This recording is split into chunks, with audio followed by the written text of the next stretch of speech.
Another beautiful morning outside, not quite as cold today.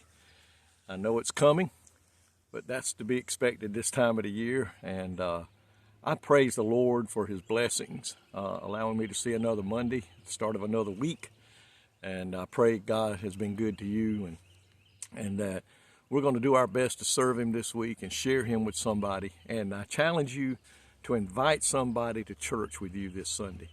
And if they come, sit with them or invite them to come sit with you so they won't feel maybe alone or out of place. And please do that this week. Invite one person to come be with you in church, especially those that don't go to church anywhere now. I want to talk to you about a phrase that is found 4 times in the Bible. And today I'm reading the one found in Romans chapter 1, verse 17. It says, "For therein is the righteousness of God revealed from faith to faith, as it is written, the just shall live by faith." The just shall live by faith. You know, it takes faith to believe in a lot of things, not just in Jesus and salvation, but, you know, faith is part of our life in everyday life. And when we get in the vehicle, we got faith that that car is going to start or that truck's going to start when we turn the key and things like that. But, you know, the most important thing is our faith in the Lord. And in this verse, it says from faith to faith. And if you look at that, that means from start to finish. When we begin our life with Jesus Christ, it takes faith. And for our life to continue in Jesus Christ till the end, it's going to take faith. It says here, the righteous continue to live by faith as we grow in the Lord. And as we grow and believe, it says we grow into another new level of maturity as we continue to walk with the Lord and believe. And, you know, and our faith gets stronger the more we seek him and pray and study his word. That's where our faith will grow, is spending time learning about Jesus, learning about God, learning about the things he has planned for the future. And it says by doing this, the believer passes on the path of righteousness as we go and grow in the Lord, and we learn to live a spiritual life. And as we learn to grow that spiritual life, we get stronger and stronger. But it's only going to happen by faith.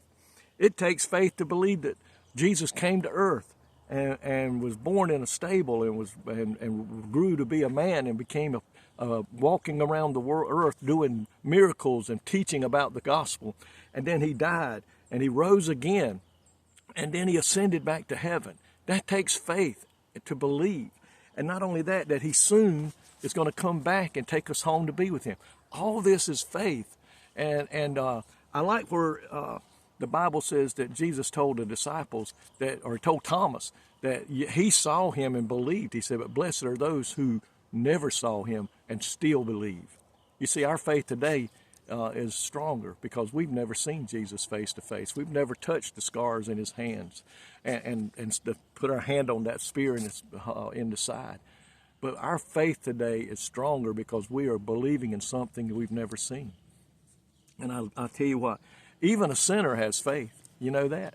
It may not be the saving kind, but he's got faith in something because God put it in our being to serve something. We know that there is something out there greater than us. And we choose to serve him as a child of God today. In the Bible, it says our faith is strong. But listen, salvation, my sinner friend, how easy is it to be saved? Listen, salvation only comes by faith. You got to believe. And listen, it says that if you confess with your mouth and the Lord Jesus Christ and believe in your heart, that's me, and have faith in your heart that God raised him from the dead, you shall be saved. And if you do that and you accept him as your Lord and Savior, then you begin that journey of faith as you grow in the Lord. It takes faith to believe that Bible from cover to cover and that Jesus is going to do all the promises that he said he would do. And my friend, as we see these promises, praise the Lord, become part of our life, our faith grows. Now, our faith ain't going to grow without effort on our part. We have got to seek the Word. We've got to study the Word. We've got to pray and talk to God. And we've got to do our part. And as we do our part, our faith grows in the Lord and we get stronger. Praise the Lord. And we're going home to be with Jesus one day because of our faith. And I pray today that is your faith today in our Lord and Savior, Jesus Christ. Lord, thank you today Not only do you teach us about faith, but you tell us how to help it grow. And Lord, you know by faith we serve you. By faith we believe in you. And by faith we go out and testify to others. And by faith we believe that one day you're going to take us home to be with you. Help our faith to grow every day, Lord. I pray for those out here that are saved today, that their faith may continue to grow in you as they walk the path of life. In Jesus' name I pray. Amen. May God richly bless you today is my prayer. I love each and every one of you. Thank you for watching.